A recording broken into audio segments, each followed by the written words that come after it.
Okay, we are here in the Santa Rita Hills, and what a better place to be in the Santa Rita Hills than right here in the Fiddlesticks Vineyard. In fact, the Fiddlesticks Vineyard, right here behind us, some of the best Pinot Noir is grown right here behind us. And we're here for a very special occasion as well, the Santa Rita Hills Wine Growers Alliance. And they're having a whole weekend of really cool, fun events. There's a gala celebration tonight, a grand tasting at the La Purisma Mission, which is really looking forward to. However, we're starting the day off with some legends. Speaking about legends, we got a bunch of them in the barn right over here.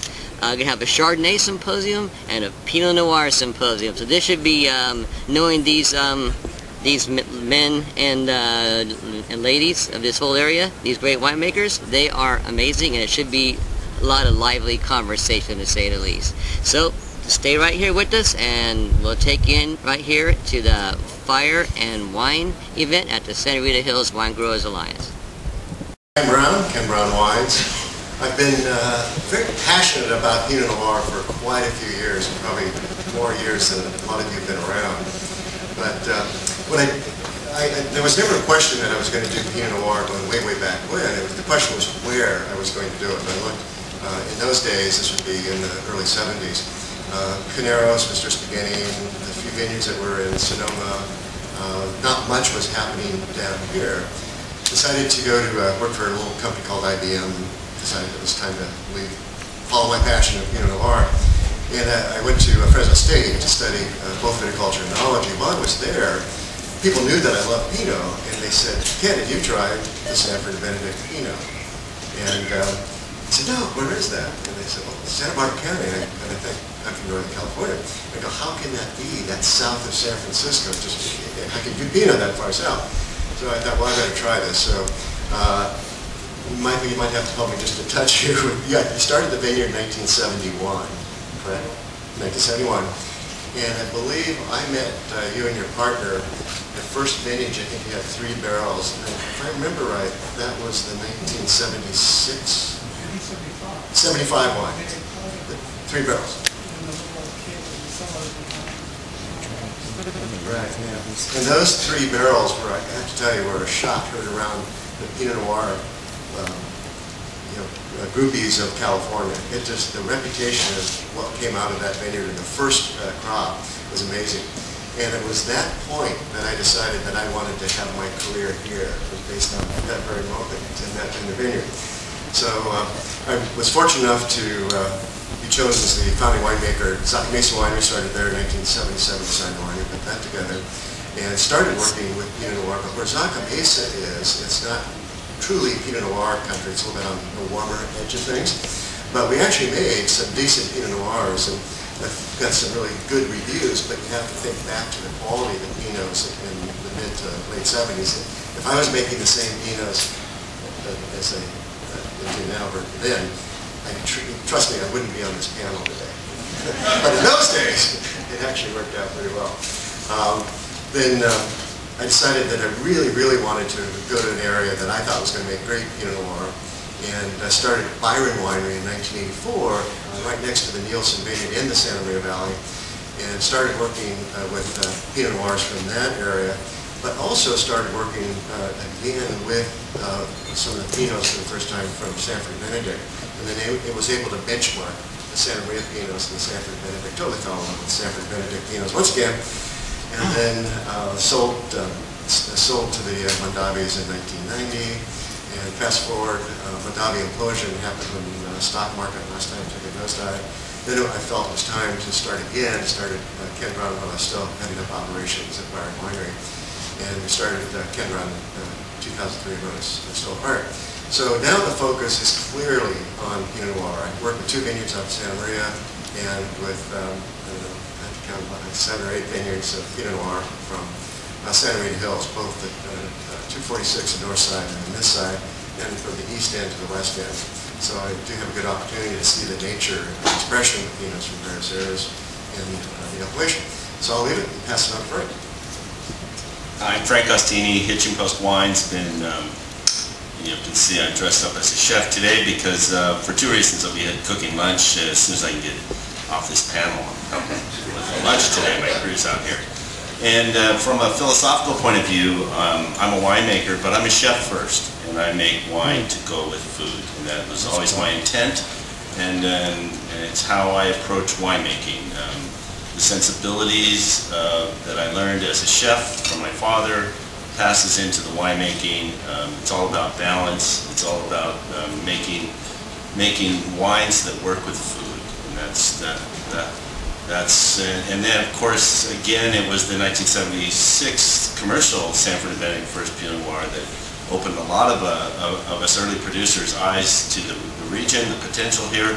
Burgundian style Pinot Noir from California was unheard of, and we thank Michael Benedict for having the luck or the foresight or the knowledge to plant a vineyard in this region. It was a maverick move, a bold move that has made all of this happen. None of us would be here today except for that, so thank you very much, Michael Benedict. That's why I'm here. Hello, I'm Deborah Hulk, winemaker and wine grower at Gypsy Canyon Winery, and I came to this quite from a different direction. We were looking to leave LA to retire, and found we ended up in wine country, and decided to plant wine grapes to sell the fruit. They dry farm lima beans out front before. We thought it'd be a lot more fun to have some Pinot. And in the process, we actually discovered an ancient vineyard on the hillside that no one knew was there. It turned out to be ancient mission vines. So while we were waiting for the Pinot to come online, we cleaned up the vineyard and had no room, had no home for the fruit because it was mission. Nobody really knew what it was. So that's actually how I became a winemaker. I had fruit that I had to do something with. So as far as the Pinot, living and working in the vineyard, we've been there since we planted in 1999, and it's just been pretty amazing. It's opened up a whole new world of understanding of nature, basically. And I found that being in the vineyard, especially in bloom, when you have the fragrance coming off the vines, and if you're growing a truly terroir-driven wine without a lot of synthetic pesticides and whatnot, and you capture that fragrance, you can take that to your glass with good farming. And to me, that if I can succeed in bringing that essence from the vineyard to the Pinot in the glass, then I've done my job. Hello, my name is Peter Kargasaki. I grew up in this area. My family's been in farming agriculture here for probably 90 or so years. In fact, I remember before there were any grapes around here, I actually bought a horse in the hillside over there. It was a horse pasture sometime in the mid-70s, but and there was all lima beans on the soils around here. I got into growing Pinot Noir after talking to Richard Sanford for years and years, and he encouraged me to grow because the soils that we were growing in were very alkali because of high calcium, and he told me it would be a great spot to grow some Pinot, and we did, and I started growing grapes for Adam and for Frank and for Richard. So that's how I got into growing and making wine. Hey everybody, I'm Adam Lee. I am really honored to be here. I'm the outsider, I think, out of the group. I came down from Santa Rosa to be here as part of this. My wife and I, Diana, make Pinot Noir from Oregon all the way down to the Santa Rita Hills. And so to me it's a real honor to be included and be part of this. So thank y'all for that, everybody. The way I got started in Santa Rita Hills, it actually kind of reminds me, the old days, Jay-Z used to introduce concerts and he'd say, thank the audience by saying, you could be anywhere in the world today, thank you for being here. And it's really kind of true these days. You could be anywhere in the world if you wanted, and thank you for being here. You can make wine now anywhere in the world. There are Americans making wine in Burgundy. There are people making wine here. But picking Santa Rita Hills, it's a special place. And so you can make Pinot anywhere in the world, but this place truly is special in so many different ways. And I kind of always knew that early on, that I tasted, not to jump on the bandwagon, but I had a chance with Terry Layton, the owner of Kalen Winery, to taste a 76 Sanford and Benedict Pinot, and it was that special a wine that you knew this was an incredible place to make wine. But what I didn't really realize was what a group of fantastic people that they are. And going back to what Josh talked about, the people being part of terroir and being the most important part, I got to know Wes Hagen through an online wine bulletin board talking about wines and Pinot and the specialness of Pinot, and he and I would, I mean, this was before I found myself getting into a lot of shit online and getting arguments and stuff, but he and I got along incredibly well, and so I came down here and spent time down here. And Wes did something that I don't really recall any other Pinot Noir maker doing, which was, or grape grower, which not only, I mean, he wanted to sell us grapes, I think, but not only that, but he said, you need to meet this other guy who grows great grapes as well. Here's somebody else that you should talk to, and that was Peter. And I mean, not a lot of people do that. People want you to buy from them and not other people. So it's the group of people down here that really, I mean, the wines are great, but it's a group of people that really keeps me coming back and get more and more excited about what's going on grape-wise and wine-wise down here. And Adam touched on this very briefly. How many distinct regions do you see? Do Willamette Valley, Sonoma Coast, Russian River Valley, Santa Rita Hills, Santa Lucia Highlands, and Russian River, and a little bit on Sonoma Mountain, an old vineyard up there. Okay. So you have a pretty, well, relatively unique perspective. As Paley, I guess the Old Testament guys, Aaron and Adam, work, which I also find very unique and very interesting down here, is that type of perspective is very, very rare. And actually, let's start with Adam. What do you see with your insight? And how long have you been buying fruit here for? Since 2000. So, okay. What do you think distinguishes Santa Rita, say, well, other than weather, but what do you look for, sort of short and sweet, for Pinot here? Yeah, I mean, I think one of the things I notice here more than any other areas is cluster size and berry size tend to be much smaller here, and so you get generally darker colored Pinots, but without necessarily the weight that goes along with it. 2000, the very first year that we made Pinot from Santa Rita Hills, from Clos Pepe, I screwed up and I picked the wine too early, and the wine was pretty tannic. It's actually come around eventually, but it took a long time to get there, and we weren't really accounting for that. And the great thing about it is my wife didn't kick my ass for making the decision. She could tell I was kind of kicking my own ass more, and so she didn't need to do that. But one of the things we had to be cautious of is the amount of tannins. Now, what I think can happen in a lot of regions is Pinot Noir has been made, it can be made in such a fleshy style that there aren't appropriate tannins. Here is the only area that for the single vineyard, sometimes we're declassifying barrels that are too tannic. In virtually every other area that we buy grapes from, we're including barrels that have tannins because we're looking for more tannin in the San Lucia or the Russian River areas. Here, we're concerned that there can be too much tannin if you're not careful. And the reason for that is just basic geometry, because the berries and clusters are small. And if you remember, just as the size of a sphere decreases, the ratio of its surface area to its volume increases exponentially. So we have wines that have much higher ratios of skin to juice, so they're more deeply colored and much more tannic. Is that in the last few years, last 10, 15 years particularly, we've started using clean materials. Plant material has been subjected to heat treatment, and sometimes taking growing shoot tips that are in advance of these plant viruses that have been in the grapes. If you look at pictures of Burgundy in the fall, you look at it's all red. It's because there's viruses there that devigorate the vines, that limit the life expectancy of the vineyards. And in California, we've been planting this new material. And I happen to have an acre of vines that I planted accidentally. Well, I grafted accidentally to the cuttings that were not what they were purported to be. And it turns out to be very virus material. It was an accident. But it actually makes my best wine, because what that virus does is it devigorates the vines and causes the clusters to be very, very loose, so they never have closure. So what ends up happening, instead of like the typical Pinot bunches that are tight and closed, the bunches never close, and the sun gets all the way into the stem, hits all of the berries all the way to the interior, so you get more color. So that's just an effect of the virus. Now we're using non-virus materials, and the wines are different and have all kinds of other effects. So we're kind of just learning this, but at the same time, clonal material that's clean of the clones, and then clonal material that has these viruses which no one is using anymore.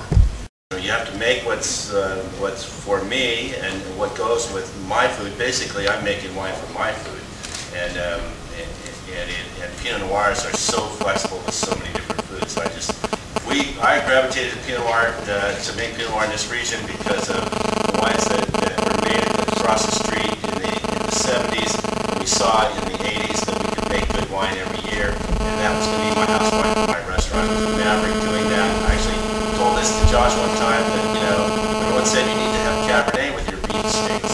That was what you do in California. He goes, no way, there's no history to that. Or no, you eat lamb with the Cabernet. And in Burgundy, they eat beef with the Pinot Noir. Well, and beef, and our cow stock in America is based on Charolais strain of beef, which is from Burgundy, and probably one of the most iconic dishes in France is Bourguignon. And Pinot, and this goes back to what Wes was saying earlier. I believe that things involve this sort of thing and they go together, and it really kills me every time I see. I love steakhouses, but when I go in and I see pages and pages and pages of Cabernet below, and pages of Pinot, so this big yeah. On that, half my production's in screw cap, and it's the $30 less price point. It's not necessarily made to age, and the screw cap seems to close it real well. And I think the wine's actually aged fairly well. We've been doing screw cap since 2003. We haven't tasted the experiment, but on our Highliner bottling, for every screw, we've kept screw cap and cork from the same bottling. And I think the wines, I don't understand all the science of it, but it's definitely economical, and there's no cork bottles from a screw cap. So we're still putting wines to age in cork, so we're about happy. I think the whole industry is evolving. The cork taint in cork is much less than it used to be, much less. And screw cap technology has become much better, where you can have some controlled oxidation, some of those screw caps. So I kind of see these two things merging. So maybe we can take the bad stuff out of the natural corks and combine them with the good factors from the screw cap and synthetic corks. Maybe we need a screw cork? A screw cork! Basically, the huge carbon footprint that it takes to create a screw cap, I chose the cork.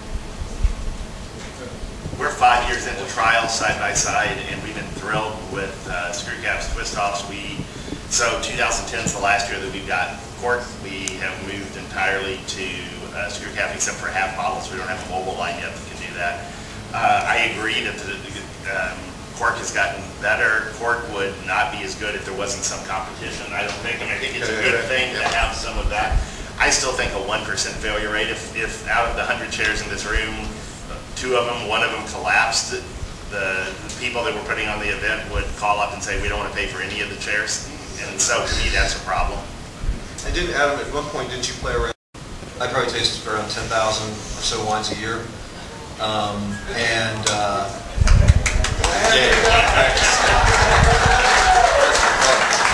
don't want it. The fact that the quality of corks has improved dramatically. I mean, huge leaps, I want to say, the last 2 years. And my personal take on it is that they're running scared. And they finally realized they needed to kind of fix up their backyard. And so I have a lot more confidence now with corks. We'll see how long they keep it up. I mean, also, corks are not cheap. I mean, these guys will vouch. A really serious cork will run, how much is it costing y'all nowadays? Buck? Yeah. Buck each. There's some complexity of balance in Santa Rita Hills. You don't see that in most other areas. Karen McNeil once asked me to 5 words, what do you want from your Pinot Noir? And I said, I want to be seduced. So I want the wine to speak for me. So taste it here. That's all you got to do. I believe our soils and the climate allow Pinot to show its best, where it isn't allowed to do that in other areas. I would just say drink it quickly, and the second and third glass tastes better and better.